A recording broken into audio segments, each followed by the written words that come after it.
This is the Lazy Gardener's Guide to Starting a Container Garden. This concept will work for you whether you're indoors or outdoors. We're going to be doing a complete flip of my greenhouse here. While this collection was absolutely stunning, now it's time to flip it over into its next look. One of the things about early spring containers, I love to start incorporating those little bitty treasures, and we have some of the most beautiful bunny rabbits that we're going to be using in this display. Let me show you what they look like here. I am totally obsessed with these. These are actually not moths. They have more like of a green fur, gives that bright spring chartreuse feel. These are a Marth Stewart brand, and I'm super excited about them. It gives the perfect spring, the perfect Easter feel, the perfect Easter look, and I can't wait to show you how we're going to utilize these. Let's put him back. Typically, this area is often heated, and my plants never really succumb to the weather because this is where I bring them at. But I tripped over my heater, and the stores are not staying open 24/7. There used to be a time, you all, where we could just run to the store. If we needed something in the middle of the night, we knew Walmart was open and we could go to Walmart, get another heater, but that did not happen. And it was on a night that we had temperatures that was in the negative. So I think it got down to like -1. And everything in this room succumbed. Not to mention that in the meantime and in between time, when the pups are going out, the door is being open. So therefore, they're being exposed. Now, I could have came in and I could have just put like frost cloth over everything, and that was kind of like an afterthought, and I'm like, oh, I could have saved it, but I knew I was getting ready to switch this look out anyways because this look is like it's past due. The arrangement here has been recycled because I am also propagating some pussy willow branches. And the reason why I want to do that is because I do a lot of floral work. I do a lot of container work. And one of the things that I've always wanted was a willow tree. And then I also wanted a pussy willow. But then I also wanted to have some hazel branches. So that way I could utilize them into fencing and things of that nature. But my property is small. I stay in a small suburban area of the St. Louis regions. I don't have the luxury of having acres upon acres upon acres where I can put the trees in that I want to be in on my property. And with willows, you are going to need a lot of space, but it's always an alternative. And we'll get into that a little bit later. We are going to go in, once we pull our florals here, we're going to go in and we're going to see, do we have any roots? Do we have any type of leaves growing? Willows are one of the easiest plants to propagate. They are absolutely easy. Like, you can technically take a cutting, stick it down in the ground, although I don't necessarily recommend that.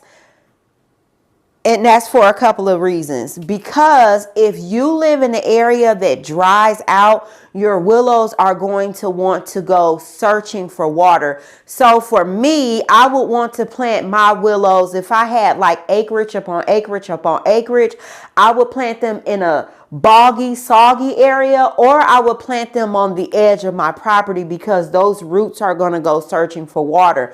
So we'll make sure we check in on those. And I'm just super excited. But before we tear everything down, let's go in and let me show you how it looks, because it look a hot mess. But when we get done, baby, it's not going to be any of that. Yes. First, we're going to start off by pulling this container that got nipped by the cold. It was the most beautiful geranium blooms here, and the geraniums were absolutely beautiful. They were silverberry geraniums. We're going to pull this container as well as the one in the far corner as well. Our hydrangeas got nipped by the cold as well, so we're going to pull these out in both containers. This container right here does not look as good as this container because this one is closest to the door. Now, if we get closer over here, we are going to pull this entire display, and you can see where the temperatures got so cold, my amaryllis bulbs actually succumbed to the coldness and they were loaded. The paper whites were basically on their way out anyways. We are going to pull the lemon cypress as well. We are going to go ahead and pull the base flowers here in this arrangement, but we're not going to pull out our pussy willow branches because this is about maybe the 5th or 6th look that this container has had, because again, we're forcing our willow branches here. We'll also go in and look and see what our roots are looking like as well. This sweet little arrangement right here, we're going to pull this as well. These were the flowers that my son got me. So I just cut them out and I just put them inside of a cut water bottle and just tuck them down in this container so it can continue to flow with the feel and the vibe that I have going on in this room here. Now that we have our scope of work done, we'll go in and we'll start by pulling our containers here. So although we are going to be pulling our hydrangeas still have a lot of life left in them, and because of that we want to make sure that we pull them back. Matter of fact, let me just show you how we're going to utilize or prep our hydrangeas for their next phase.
Here's our little cut water bottles that we use to make these arrangements, and I reuse these. What I'll do is I'll take them, let them soak in a little bit of bleach, and then I'll just pour them out. And sometimes I've done arrangements where the entire inside of the arrangement was a bunch of these. Let's do our root check here, and we have roots. We got some nice looking roots.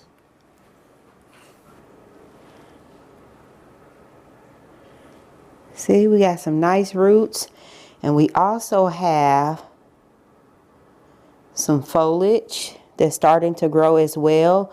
So we are on the right track. And so what I do is I just take the entire bunch, I make my initial clip, and then I keep them down in the water. And here is again some more. So what I'll do is I'll lower the level just slightly so we can start to get some growth here from our greenery. But keep in mind that your pussy willows, any type of willows, you can technically grow them in a boggy area. So it's definitely happy. This one right here, we don't have any root growth just yet, but I can see where the buds, they're starting. Oh, see, we have a little bit of greenery growing right here. Can you see that? Right there. So this will start to grow, and then items like this, I'll go ahead and I'll pull that back.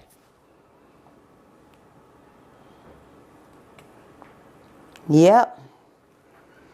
And I change my water out frequently. So every couple days I change the water out. So this will actually go right in here.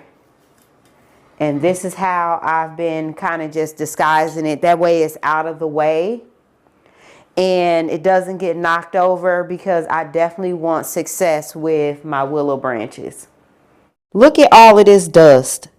One thing to keep in mind, if you have greenhouses, she sheds, or anything of the such, sunrooms, you are going to have a problem with dust. It is inevitable. I do want to go in and clean just this back wall up here, knock down as many of the cobwebs that I can off here. Not necessarily a deep clean, but enough to come in and replant. Since this table will be empty, it will give me the opportunity to get in here and clean up this area.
Now we have the majority of the deep cleaning done, at least enough to where we have started to just clean a little bit.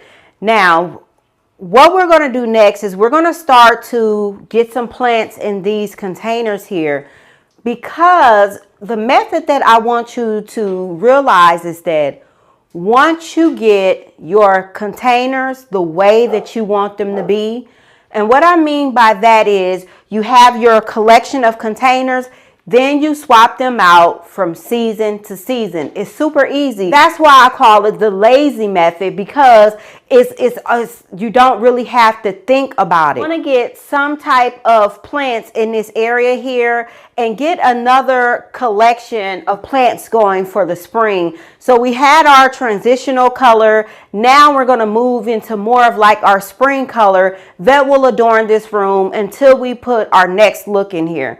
So now we'll start grabbing our containers and we'll head out and get them planted.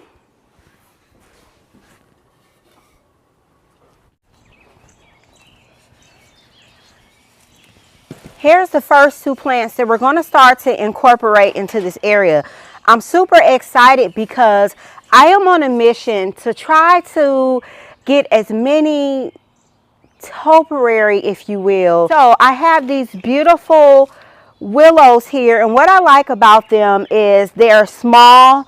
They're small enough to be kept in a container of this size for right now, and I feel like they're going to be something that I can easily train into a bonsai.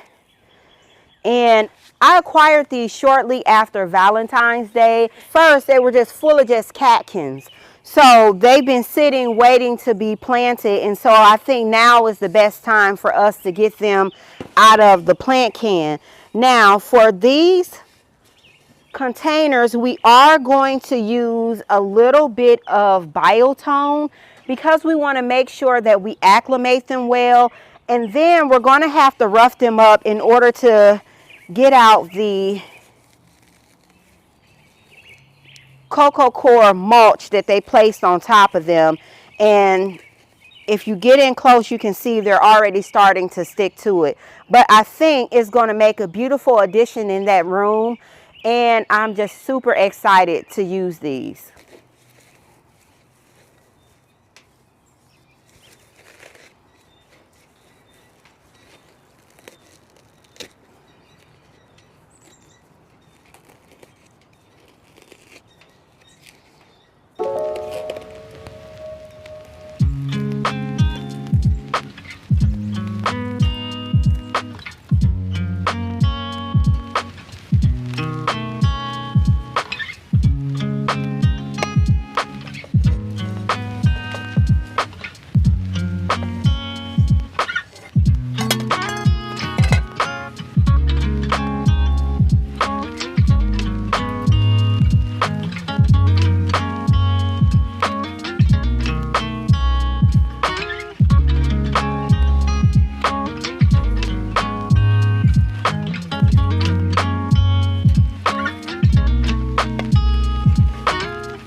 it is now spring.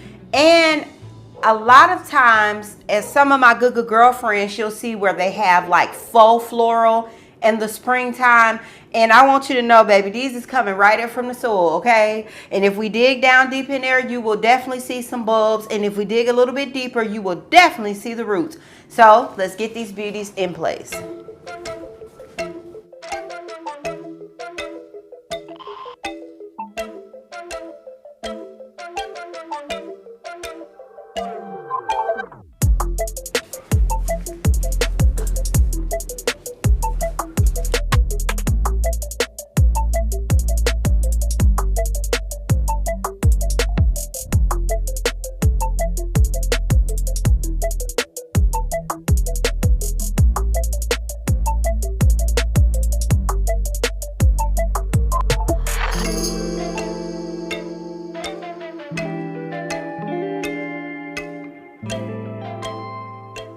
Now we're going to start building our foundation for these planters here. It's going to take a little bit of work, but it's going to be simple and easy to recreate. The foundation for our planters here are going to be these beautiful cloches. Now, we're going to take this off. With these cloches, I use them to the fullest. And I mean, I use them in ways that you typically wouldn't use them. I've brought you guys along on a journey with me as we've done some of those arrangements that we think outside of the box when we create them. So what we're going to do here, we're going to just go ahead, get everything assembled. And I hope that this is going to spark some inspiration, give you a beautiful idea for your Easter arrangement. And you're not going to have to use any faux flowers to get the look. So we're just going to start off by roughing up our soil here and make sure we have a good foundation.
Product. So to give you an up close, I held everything together with some clear stretch cord. This is what it looks like. I'll try to link some down for us, but I love to use this because it's forgiving and it's not that hard on the plants. I keep the roots in place because I'm going to be going by and I'm going to give them a little bit of spritz. It's going to help our daffodils stay long.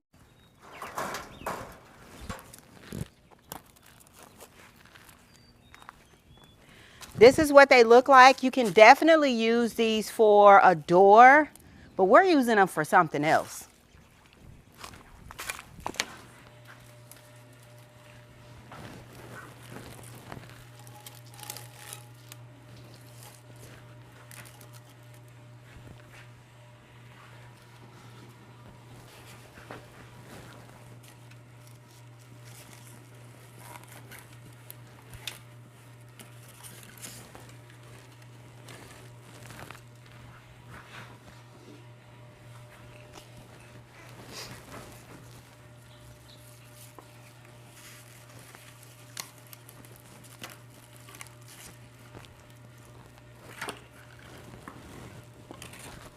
Once you get your containers in place and you get the right fit, the right look, the only thing you have to do is come in and swap them out from season to season to season. Use this lazy method and you will always have a designer look in your home.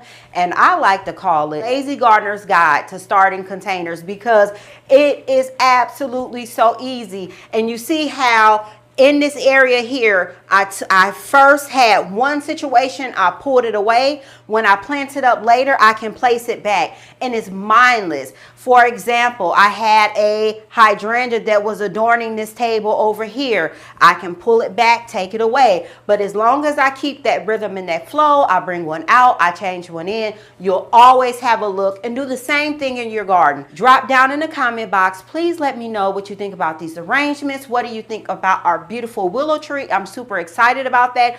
Are you propagating willow? Have you ever propagated willow before? What are you doing in your gardens? I would totally love to hear about it. Until next time, we're going to finish up this room a little bit later because I have so many different things that I want to get ready in order to get this room perfect for Easter, shall we say. See you in the next one.